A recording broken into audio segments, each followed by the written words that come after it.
Hello everybody and welcome to the last part of episode 4 of Project Oathmark / Dragon Rampant. And the first video I looked at Oathmark, a little bit through the book, gave you some thoughts. Then I looked at Dragon Rampant, gave you a look through the book and my thoughts. And in this final part of this episode, I'm going to look at both books and compare them a little bit here and there. Again, mostly my own personal opinions and how I feel about certain aspects of the game. You may think differently. You may like other things. There are other things that I'm not actually looking at in here, but I'm going to cover most of the, most important aspects. And I guess if you have any questions about how any of these compare or any of the mechanics in either one, just let me know. But here we go. So let's start off with the cost of the book. Printed cost on Dragon Rampant is $21.50 Canadian, whereas the cost of Oathmark is printed at $47.50 Canadian. Now you can totally get these cheaper depending where you get them.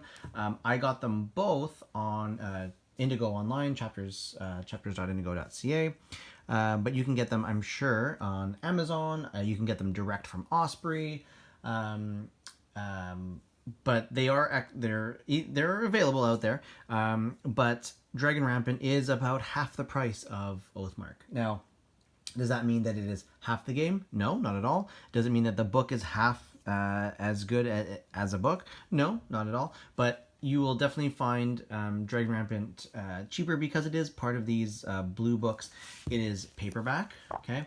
Whereas Oathmark is hardcover. The number of pages, there are also 192 pages versus 64 pages. So that's huge. That's a very large part of the cost right there. Also being hardcover. You do have lots of colorful pictures and illustrations in both books. The layout in both is great, easy to read. I enjoyed reading both of them, and I've read them both multiple times, and I've read other books by both Daniel Mercy and Joseph McCullough, and they're both written very well. So in terms of writing, they're there. Dragon Rampant has more of like a lighter, humorous type of writing. There are a lot of notes that make little jokes or reference the rules or the why behind the design. Whereas Oathmark doesn't really have that. It doesn't mean it's less entertaining. It just doesn't have that.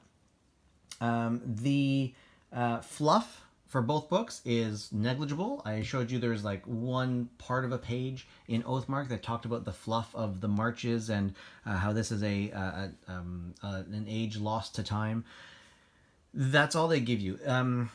I'm going to talk about it later as well, but it's not that there's nothing limited here, and it's not fully unlimited. There is some direction that is given to you in Oathmark. There are 4 races that you can choose from. There are a whole bunch of unit types within each race, and then the monsters. So there's a lot available, but it is a little bit more directed. Whereas Dragon Rampant, it gives you the basic archetypes of the units, and then you can fill in whether that is a human spear unit or a goblin spear unit, and that does lend itself to a lot of the units are very similar in Dragon Rampant, whereas in Oathmark your elf spearmen and your dwarf spearmen are going to be a little bit different. There's not huge differences, but enough. Whereas in Dragon Rampant, unless you add some options and you do that using your imagination and your own design and your own reasoning why you might choose those options, the units in Dragon Rampant will have much more similar stat lines to each other. And that's not a pro or con for me for either of these books. It might be for you, but I find that works in both of these games. Scenario-wise, there are 7 scenarios in Dragon Rampant, and there are some quests that you can choose from. I think there's maybe it's 18 quests maybe that you can choose from, and those quests are just ways to get extra glory or victory points throughout the scenarios. But generally there are 7 scenarios in this book. There are 5 scenarios in Oathmark. But because of the campaign system, which Dragon Rampant doesn't have, there's a whole kingdom building and campaigning in Oathmark. That means that the reason for your battle, so your battle type, there are actually 6 different battle types, and some of them are pretty similar, but that's more attached to the campaign. But still, there's only five scenarios and 7 scenarios. They do mention in Dragon Rampant that you can totally use the Lion Rampant scenarios, and if you go ahead to the other Rampant books, you could totally borrow some of those scenarios and just outfit them. Now, that's the same for Oathmark. You can take any scenario, of course, in any of these, tabletop games, mass battle games, and just use it. I've got Waterloo, which is the Napoleonic Warhammer historical game, and those scenarios can be totally adapted to fit these types of games. Absolutely. Warhammer Fantasy, other non-fantasy games, you can take those scenarios. So, of course, you are not limited to the scenarios in these books. As well, Oathmark has a number of expansions coming out, and they each have their own scenarios. So at some point, there will be more scenarios in the Oathmark collection than there is in this single Dragon Rampant. But if you take all the Rampants, all the Oathmarks, just take all the books you've got, and you can use all the scenarios. So, but bring it back to it. Printed wise, there are 5 scenarios and there are 7 scenarios. Okay, let's talk about some of the rules mechanics for a sec. Activation is different in both games. Now, in Dragon Rampant, you're going to roll 2d6, and you're looking for a target number, which is dependent on your type of unit that is activating, and then also the action they're choosing. So, again, if you watch the other video, some units are more likely to attack and move into an attack than they are to just move around the battlefield. Not everyone can shoot, of course, so they can't have that shoot option, but some units are just better at some things. In Oathmark, you roll 2d10, and you're not adding them together, but you're hoping that at least one of them meets the target number, and that depends on your unit, and that actually depends on your race. There are options in Dragon Rampant to change certain things like that, but in Oathmark, the race of your unit determines what your activation number is. And I'm not going to talk about monsters and stuff. Those are all different. But they're generally between, I think it's like 3 and 6. So elves are the most likely to activate in Oathmark. They have an activation of 3, so you're rolling 2d10 looking for at least 1 3. Dwarves are 4, humans are 5, and orcs and goblins are 6. So the orcs and goblins are a little less likely to fully activate, whereas the elves are definitely quite more likely to activate, which just means that they are much more reliable. They are also, it's like double the cost, right? So your single goblin spearman, I believe, is like half the cost of a single elven spearman. So that's all factored into their activation costs. And I know there were people on the Facebook group who a lot of people are talking about how overpriced the elves are, and it's kind of built in there. So some people have made some homemade house rule numbers for that.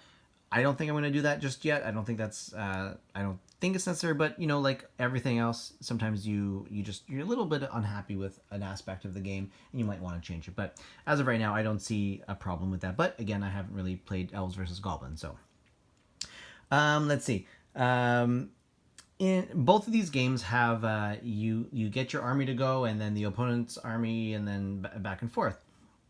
The thing about Oathmark is you have a turn. It's turn based. There's a limited number of turns. Dragon Rampant is a little less so, because the scenarios are more attuned to how many just going back and forth and doing the scenario objectives. Because in Dragon Rampant, it is possible to lose your whole turn's activation. If you fail a single activation from one of your units, your whole turn is over, it goes to the opponent.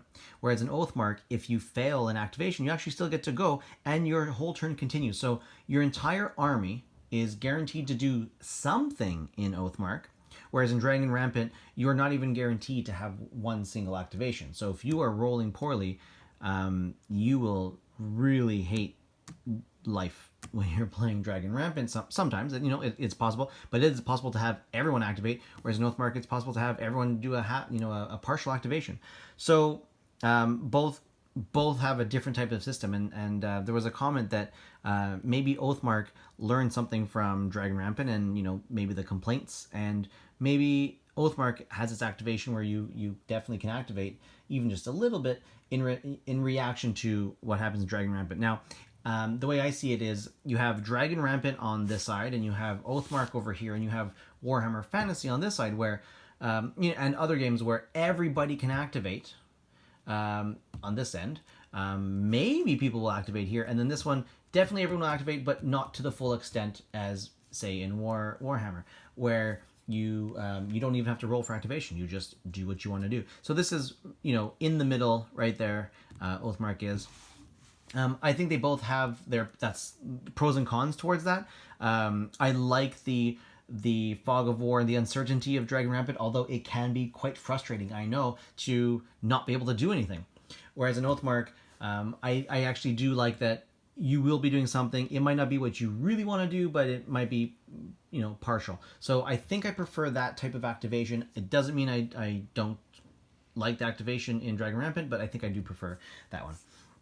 Anyway, in Dragon Rampant, you're moving in clumps. You don't have to be in any kind of solid ranker file. You do have to be within 3 inches of whichever model you're moving in a unit. So a lot of people use like the skirmishing bases, or just they're kind of lined up. In Oathmark, you have to have your units lined up in rank and file. So we haven't seen rank and file for a while. In a fantasy game like this, because we haven't seen it since the fall of Warhammer Fantasy. That I think that was the last time we saw true rank and file units. We're seeing it again here, and I think a lot of people are happy to see it again. I think some people are unhappy as well, because they've been so used to not having to do that. Just like with the full activation, I think a lot of people like the fact that everything in your army gets to go, but maybe not to the full extent. So I know a lot of people don't care for the Games Workshop style where your entire army is successful at whatever it does, other than trying to hit or whatever. But it's a nice blend right there. And I think the movement, I think it's neat to have rank and file again. It's nice to have blocks of units. Whereas, you can still do that in Dragon Rampant. There's nothing telling you can't have them all lined up, but it's not necessary. And I think something that looks really good in Dragon Rampant is, a bunch of circle-based figures in a unit, kind of globular. And in the book, it does say in clumps. It actually uses the word clumps. Anyway, let's get to combat.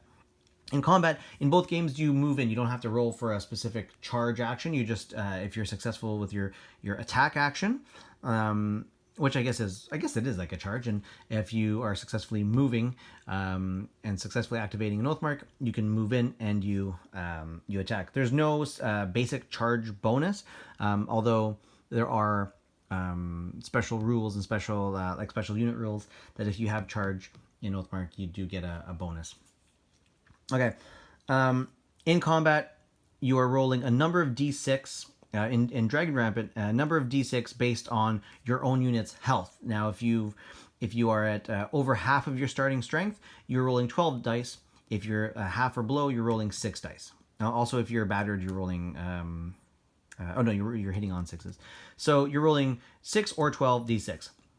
In Oathmark, you are rolling as many dice as there are figures in your front rank, unless they have multiple combat dice that they provide.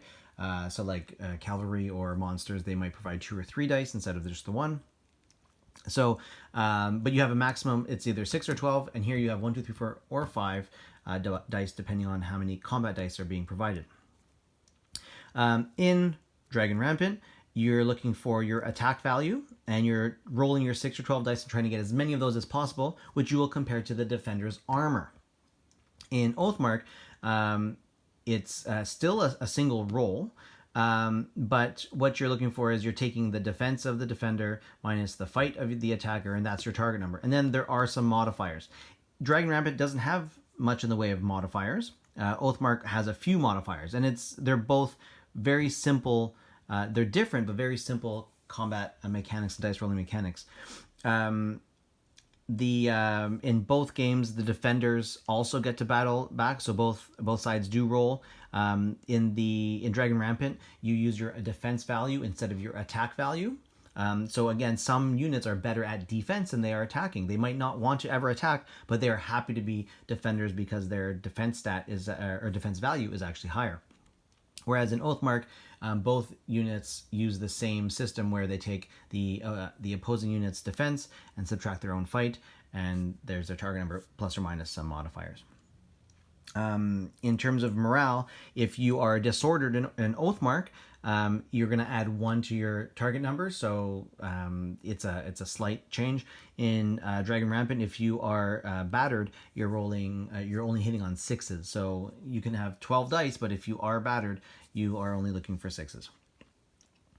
The shooting is the same as combat in both games, so they use the same mechanic, a few different modifiers, but generally it's the same. The more ranks you have in Oathmark, the better it is for both combat and for melee and shooting. And in Dragon Rampant, you're shooting, so the higher the strength, the more dice you get, or you're getting 12 instead of 6. And in both games, when you're shot at, of course, the defender does not get to attack back. I do like that there is only one roll in both games. Just you're attacking and you're either looking for a bunch of hits that are related compared to the armor number, or you're looking for a target number and those hits are casualties. So I like that that's simple. That's something I like in both games. Courage tests in Dragon Rampant, you roll 2d6 and you're adding them together and you're trying to hit a certain number. What you subtract the number of hits you've taken, and if there's a commander nearby, you can add a +1. If you fail, you're battered, and when you are battered, you try to rally as your only action. If you can't rally, you do nothing else. You flee. If you ever get battered again, you're off the table. If you do roll really low though on your any morale check, you will flee off the table. If you get zero or a negative number, you're straight off the table, whether it's your first or second courage test. In Oathmark, you're rolling 2d10. Again, you're looking for at least one of them to meet your activation number with some plus or minus modifiers, and that could be because you've taken casualties. And if you've got a leader nearby, if they have a command value, they might add a die to your morale check. If you fail, you become disordered, and if you fail again, you're gone. So in both cases, morale is pretty simple. If you become battered or disordered, things aren't great for you. So you know that you want to rally out of that. And in both games, leaders are important.